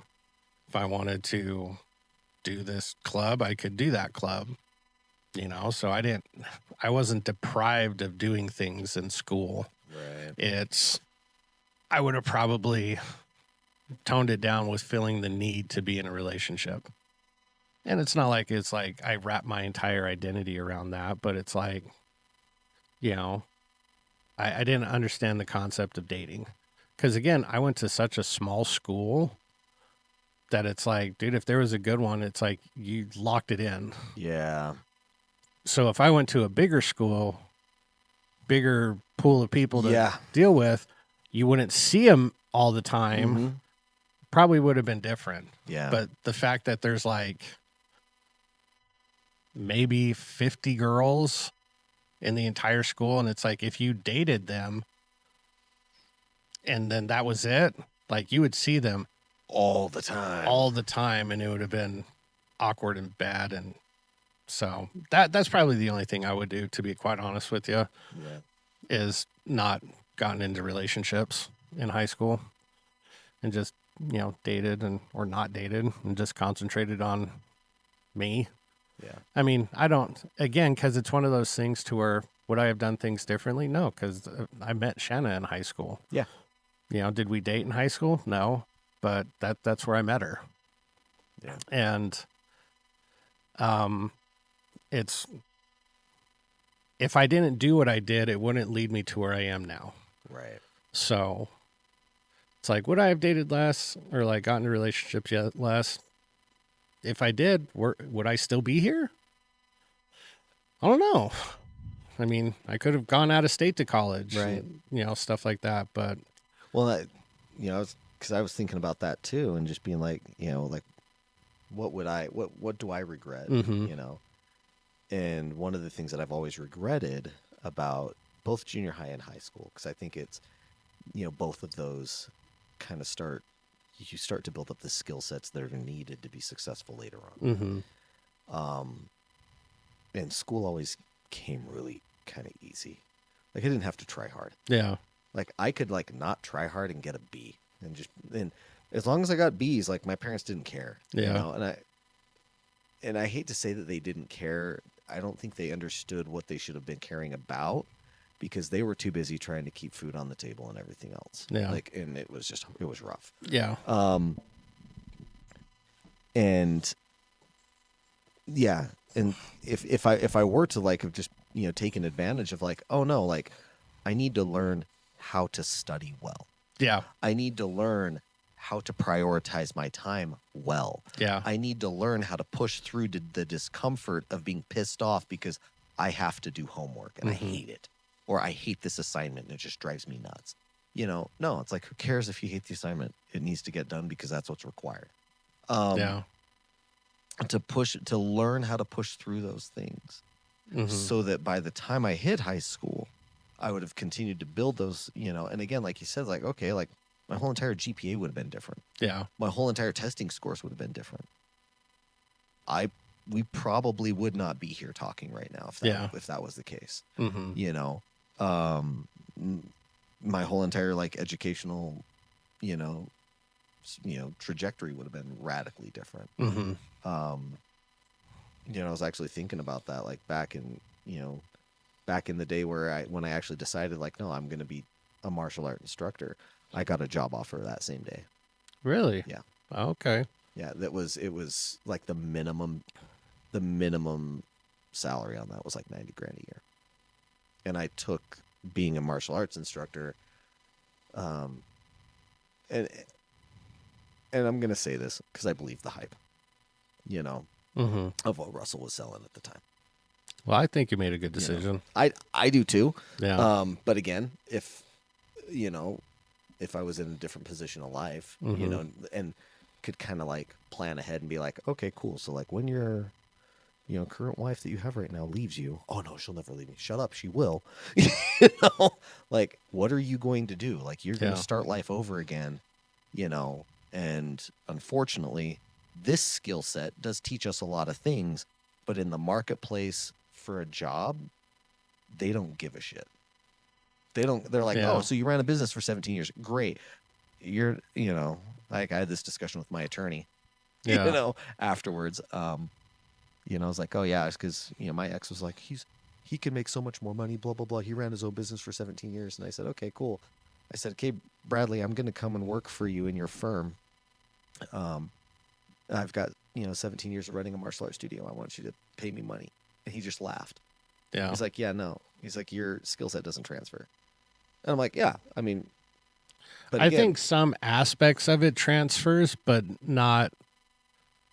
It's hard to quantify it. oh, and that's, you're 100% right. Because 100% right. there's certain things that you learn doing this that are not taught and that are not expected, but yet when you put them in place in other positions, they're like, well, this person's different. But like explaining what that is, it's hard to tell. Oh, yeah. Yeah. So, but yeah, I don't think it's hard to say that. Like, well, do I regret anything? Probably the biggest one is, again, probably my last game we played. We had to go out down to Bryce Canyon. We played. Oh, wow. All the We way down played. Bryce? Yeah, we played Bryce Canyon High School to get into the the state tournament, and I knew we were going to lose right away because when we were walking in to the gym, the fans were talking to the refs by their first name, and I'm like, we are absolutely screwed. So I was all like, well, all right, let's try to make it so undeniably obvious that it can't. And we didn't. But I wasn't upset that we lost. Yeah. Because it's like, oh, I get to go home and see my girlfriend. It's like, I should have been pissed. Like, was I sad? Yeah, of course I was sad. But in the moment, it was like, no, I'm done doing this so I can go hang out with her. And she should have been on the back burner. Yeah. Been like, damn it, like your career's over. Because at the time I thought I was still going to go somewhere and play. But no, that was it. That was the last game. Yeah. And in the time I didn't really quite understand that was the last game. But yeah, no, that would probably, and feel bad more for my teammates. Yeah. Because it's like they could have done more. Or I could have helped them do more. Stuff like that. But it's just, you know, looking back on that and just being like, you know what, like I shorted myself on not taking advantage of what was really in front of me. Mm-hmm. It's hard. Yeah. Yeah. And you never understand that until it's past. Yeah. So, but moving on to our fight scene. Okay. I don't know if we've done this one in the past, but we're going to do it now. Mainly because one, I love one of these characters, and two, another one just had a movie come out and apparently do terrible, which I kind of figured it would have been. So I should say terrible by the standards what it was supposed to do. Oh, okay. The Mandalorian Okay. versus the Predator. Okay. I don't think we have done this one. We've done the Predator, like, Yeah, I you know, freaking love the Predator. yeah. Predator's freaking awesome. But no, yeah, apparently the Mandalorian and Grogu did shockingly bad in the box office because I think they went against what was working. Yeah. It's like, why would I go see a movie when it was a series? Yeah. It's just like the Simpson movie. Mm-hmm. It's like, why do I want to watch an hour and a half Simpson episode Right. and pay for it? Right. So I personally think that's what happened with this, because I saw the trailers and it's like, man, some of that looks freaking awesome, but it's like, I don't want to go pay to see Right. a Mandalorian and Grogu movie. It's like the series were great. Well, and that's the thing. I think that I hate to say this, especially with the Mandalorian and Grogu. When I saw, this is going to be very superficial, but when I saw the title, like it's like you're calling it the Mandalorian and Grogu. Number one, dumbass title. Yeah. Okay. Number two, when you look at the font, it's kind of like this jokey, you know, type of font and everything Almost else. like the Jungle Cruise. Yes. Yeah. Yes. Yeah. And it's like, okay, it's the Mandalorian and Grogu. Don't give a shit. Yeah. You know. Number two, you made the font look like it's jokey like the Jungle Cruise, so that's what I'm probably going to expect out of your movie. Why would I go why would I spend money to go see that? Well, now they're going to battle it out. They're battling it so out. we've got the Predator versus Mando. Okay. We'll say the planet of Mandalore. Okay. Who you got?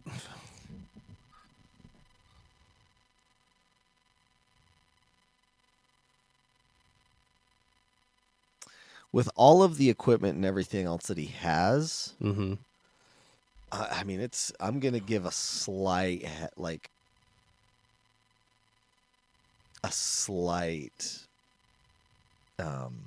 advantage to the Mandalorian. Yeah, I think it'd be close, but I think just home field advantage, and maybe they have like sensors set up and Yeah. stuff like that. So if the Predator's trying to attack him on his home turf, Right. I would agree with that a little bit. Because I think in terms of weaponry, they're very similar. Very similar by way of weaponry. Yeah, the Predator has his cloaking, Right. which would give it a huge advantage until, again, they have some sort of like sensory trap or whatever. That if they're just like, it's like, I can cloak. It's like, okay, I don't care. Because of my visor, I can see thermal imaging, so I see where you're at anyway. It doesn't matter. You know? Yeah, so I'm going to give a slight home field advantage to the Mandalorian. Right. So now we've got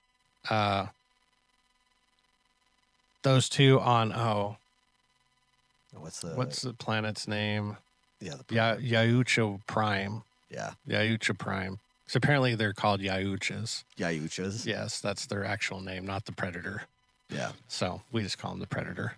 Yahucha Prime, Mandalorian. Oh, dude. And the Predator. Yeah, that's simple. The Predator. The Predator's gonna just wipe the floor with him. Like, okay, you've got Beskar armor and everything else. He's not shooting at you. Yeah, he's gonna stab you between your helmet. Right, like he's got the laser thing and everything else, but still, it's like, no, he's gonna cut your arm off. Yeah. Yeah, I've got the Predator winning too. Yeah. Okay, now we've got the two of them in a cage. Let's take away the weaponry, but they can still have their like helmet thingies on. Oh, dude, yeah. So, yeah, no, the Predator. No, yeah, Predator no lie. Rips him in half. Yeah, not even close. Not even close. I don't even know why people think Mandalorians are so tough and this and that. Yeah. I mean, 'cause there's that whole like Jedi Mandalorian war. Yep. So. Yep. Which I don't even think should have even been remotely close, but whatever. Yeah. Well, I think, again, like the reason why it was remotely close was because of the ethics and the battle way that the Jedi fought. Yeah. But we've got Predator winning 2-1. Yeah. Predator rules. Mandalorian sucks. Not really. I mean, it's the best thing since Star Wars has put out in a long time. So. Well, and it's still not even. I still need to. I need to see the series that they did with Maul, Shadow Lord. That's good. I've heard that's like really good. That's good. You know. Yeah, they got Vader towards the end. Yeah. Yeah. That was good. Star Wars Rebels is really good. Yeah, Rebels was good. I loved the Clone Wars. Yeah, Clone Wars is fantastic. Yeah, and and again, I'm kind of a wuss. That's okay. But the last episode of the Clone Wars. Yeah. Dude, it wrecked me. Tugs at your heartstrings. Oh, dude, it's the whole entire thing where you're just like, again, if you haven't seen it, it's old enough. Like, no spoilers here. But when all of the clone troopers, paint their helmets, to look like Ahsoka, you're just like, oh man. And then Order 66 comes out. Yeah. And all hell breaks loose, and she's having to literally kill people. Yeah. Who are her friends. And who she's fought side by side with. And it's just, dude, it's rough, it's hard. And then at the very end with Vader. Yeah. You're just like, oh. All right, let's move on to our joke of the week. All right, what do you got for a joke? I don't have jokes of the week. Okay. I'm so bad. I get everything else, and I'm like, I've got a couple. What do you get when Stevie Wonder and Helen Keller play tennis? I don't know. Endless love. Oh, dang it. Yeah, that one's a funny one. Or I asked my dog what 2 minus 2 is. Yeah. He said nothing. Very, very good. Or a guy went to a grocery store and bought like a banana, 2 apples, like a 6-pack of beer, and like a TV dinner. And he went up to the register. The lady's all, single? And he goes, yeah, how'd you know? By what I was buying from the store? And she goes, No, because you're ugly.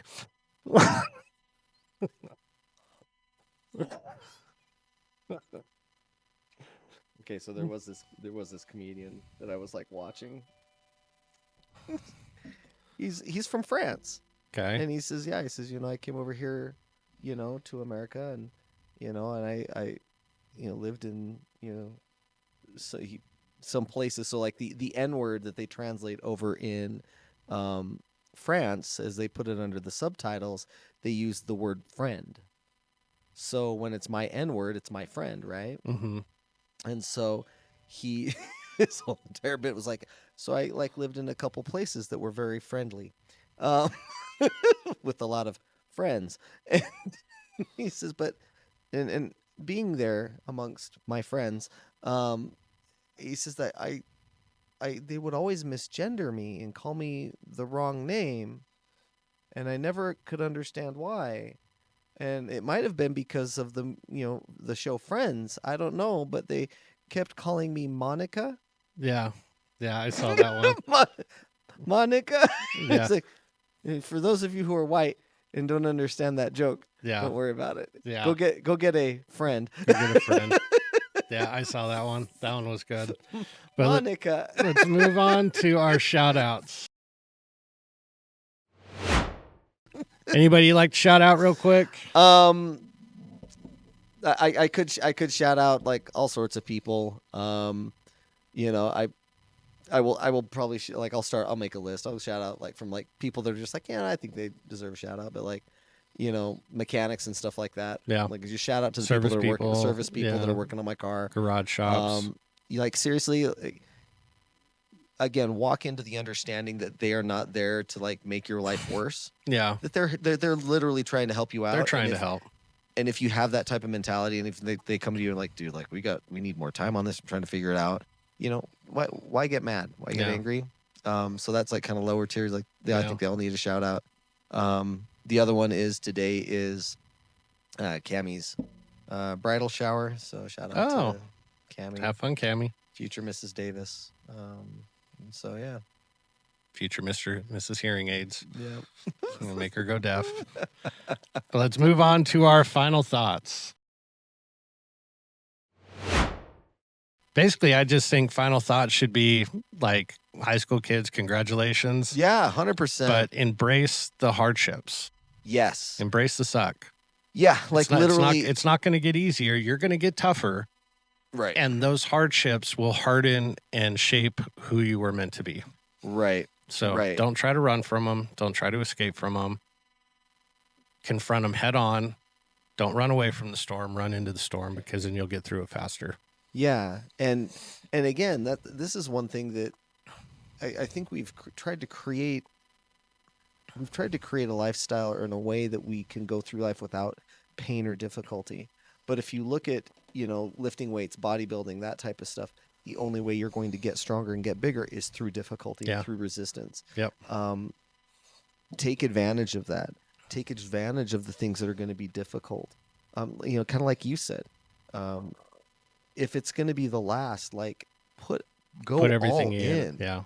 Don't just like, I'm just going to do half of this. I'm just going to do half of that. Like, no. Like, do it all. Yep. Go all in, because that's going to be the best thing for you. Yep. So, but thanks for kicking it with us this week, you guys. And we will see you next week. Sweet.